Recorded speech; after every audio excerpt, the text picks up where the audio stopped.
how you read and how you can perceive different things. One interesting fact that I recently found out is dyslexia does not only affect people who are visually dyslexic, but it also affects people who are blindly dyslexic. They have trouble reading Braille. It's very interesting facts. So this is a CAT scan, I guess, of two brains while reading. One is a non-dyslexic person and one is a dyslexic person. You can see on the non-dyslexic person, there are much more areas lighting up while reading so they can comprehend it better. For dyslexic, there's only a few pencil eraser-sized areas that are affected while reading, so it gives them a harder time to read. 1 in 5 people are dyslexic. So of our school of about 106 people, 22 of us are most likely dyslexic. There's no cure for dyslexia, and it is not a disease. It can't be contagious, it can't be anything like this. It's just something that affects the brain. Slide. There's a short video that kind of shows how the brain works in organization for memory of dyslexia. Here's the video.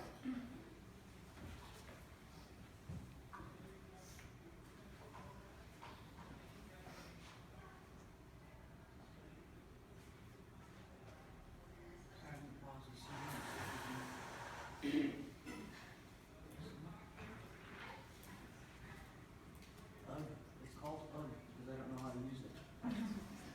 That it's going on. I don't know.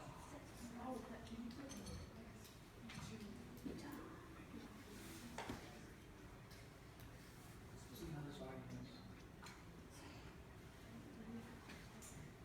Is that?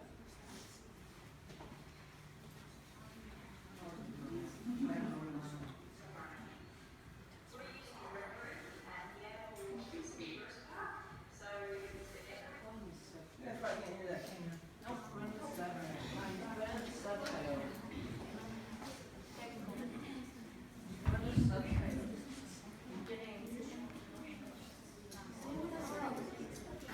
Which one of you can help me? Are you sure? Yeah, I know.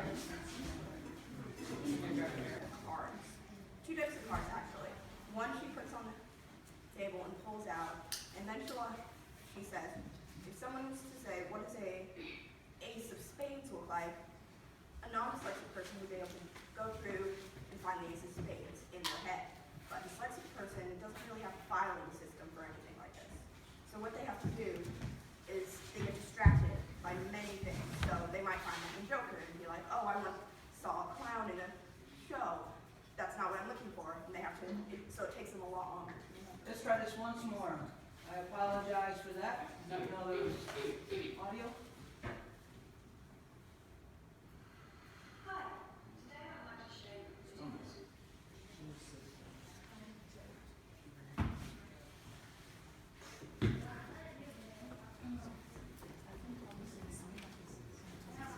I don't know.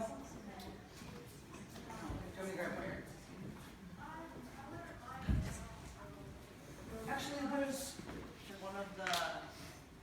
I've also studied dyslexia a little bit, and when Get says 1 in 5 people are approximately so many, 22 people in our school, there's a spectrum, right? You could have very mild symptoms, or it could be really like the processing could be very more severe. So. I know multiple dyslexics from different groups who are dyslexic. I've seen some who are very mild and barely show any signs of dyslexia, and I've seen kids who are in about 8th grade and still reading books at 5th grade level because they can't comprehend their 8th grade level books. So there's really a massive spectrum of. Aha! Hi, today I'd like to show you the difference between a normal brain and a dyslexic brain.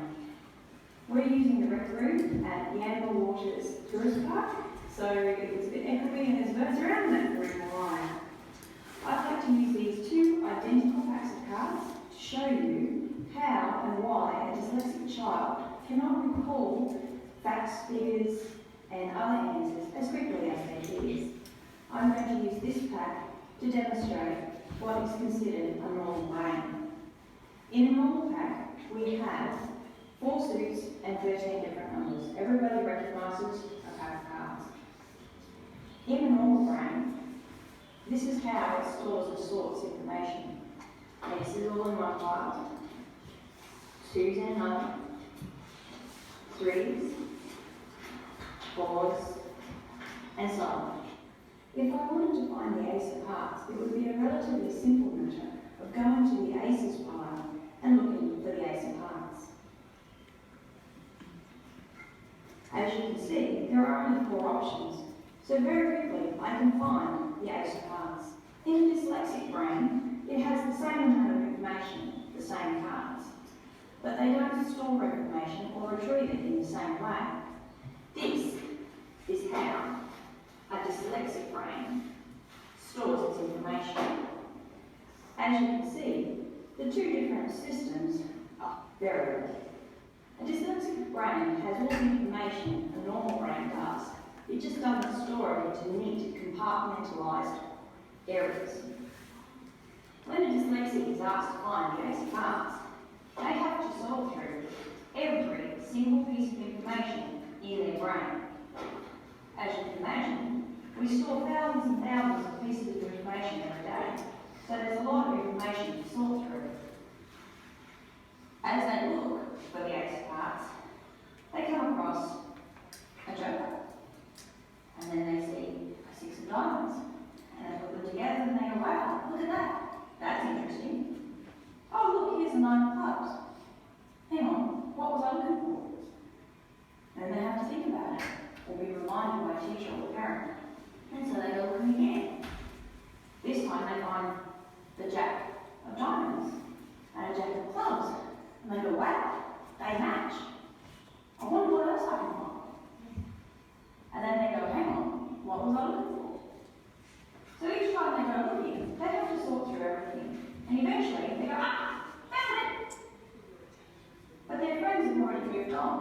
The teacher is impatiently demanding an answer, and the more pressure you put on the dyslexic when they're looking for information, the harder it becomes for them to remember and then sort through the information in their brain. As you can see, a normal brain is great for a school system that demands answers on demand. The dyslexic brain is very creative and is amazing in its ability to put together different pieces of information that a normal brain would not associate together. This brain is not good for coping with the school system that demands instant answers. This brain is great for creating new ideas, wonderful artwork, amazing sporting abilities, and amazing new inventions in the science community. This brain, if we can get it through school, has the ability to shape and change our world. Whereas this brain, while also having the ability to shape and change our world, has been trained to only look at the information that is demanded and not all the information that it contains. So that's what I was trying to explain, at least.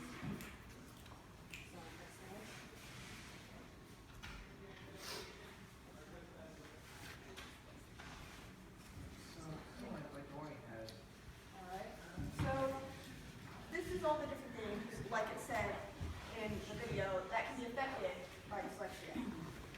All of these, I personally have actually had affected by dyslexia.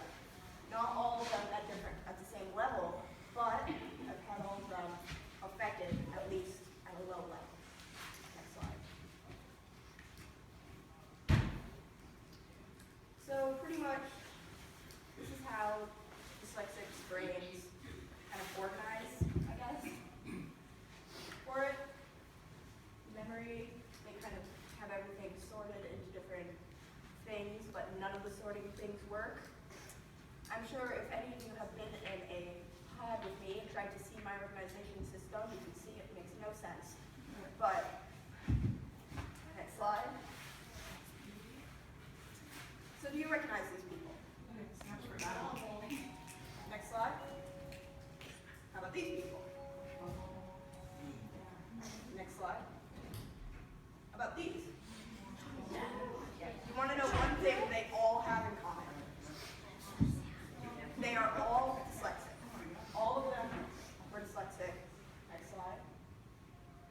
All these people were dyslexic, and all of them had amazing careers. So, the fact that 50% of people at NASA are actually dyslexic. So, and there are fields of work, there are even fields of work that you won't find a dyslexic person in, because the brain cannot comprehend the way that they want it to work. Next slide. Here's a picture, of 2 years ago? Yeah, 2 years ago, me and the National Dyslexia,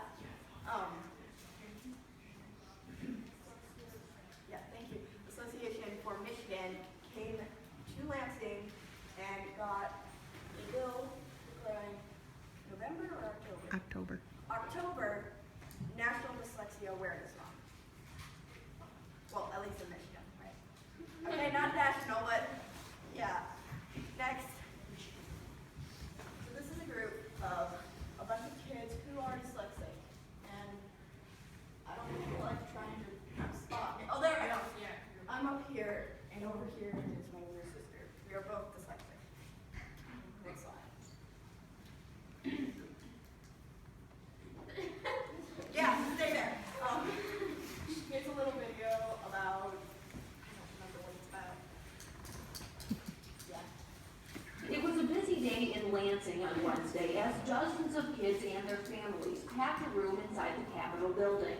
All of them impacted by dyslexia in some way and ready to educate state leaders about it. If somebody doesn't know and understand it, they're not going to be able to help remediate it in a way that it needs to be remediated. Dyslexia can cause problems for people in reading, writing, spelling, and sometimes math. For example, if they hear the word cat and are asked to take it apart, they'll have difficulty going at, hearing those sounds, and then also blending those sounds. To write on just paper, if it's too long, my hand won't get the notes that are in my head, or my head won't get the notes that are on the board.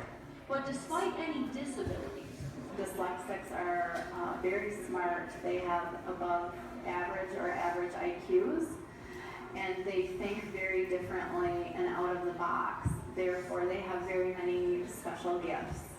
gifts that some call superpowers, which were on display for state leaders to learn about. After presentations were finished, the kids even got a surprise visit from Governor Rick Snyder himself. I hope that more people are understanding and more people in the governor's state are understanding that dyslexia is a real thing and it is an issue and it is a great thing as well.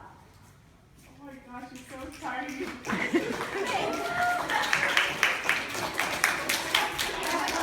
So now that's questions. Does anyone have any questions